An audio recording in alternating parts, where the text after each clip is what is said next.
Ilang araw na lang ay muli na naman tayong haharap sa balota at boboto ng mga bagong pinuno ng ating komunidad. Ngunit alam nyo bang manual ito at hindi automated tulad ng nakalipas na midterm elections?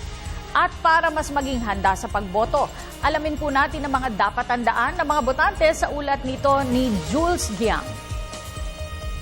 6 na araw na lamang ang nalalabi bago ang 2013 barangay elections, kaya naman masigasig na pinapaalam ng Commission on Elections o COMELEC ang mga detalye ukol sa proseso ng pagboto sa darating na Lunes, October 28. Hindi automated ang barangay elections, kaya huwag umasa na may PICOS machine na dadatnan. Back to basics ang proseso.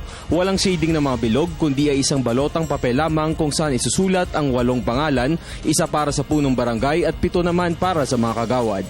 Ayon sa COMELEC, pareho lamang ang presintong kailangan puntahan ng mga botante katulad ng sa May 2013 elections. Upang mas makatiyak, maaaring hanapin ang presinto sa www.comelec.gov.ph. Simple lamang ang proseso na kailangan tandaan ng bawat botante. Pagdating sa presinto, tingnan ang pangalan at hanapin kung saang lugar boboto.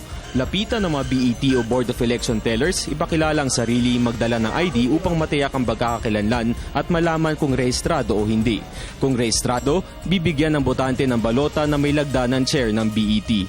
Sunod ay pupuntahan naman ng botante sa voting area upang bumoto ng 10 punong barangay at 7 kagawad. Pagkatapos bumoto, itutupi ang balota at ilalagay ng botante ang mga balota sa loob ng ballot box. Tanging botante lamang ang maaaring maglagay ng balota. Sa pagtatapos, lalagyan ng indelible ink ang botante at maaari nang umalis ng presinto.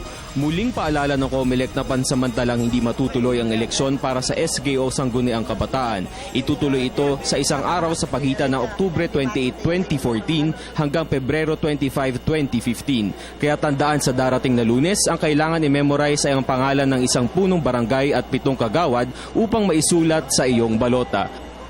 Para sa Telebisyon ng Bayan, ako si Jules Giang.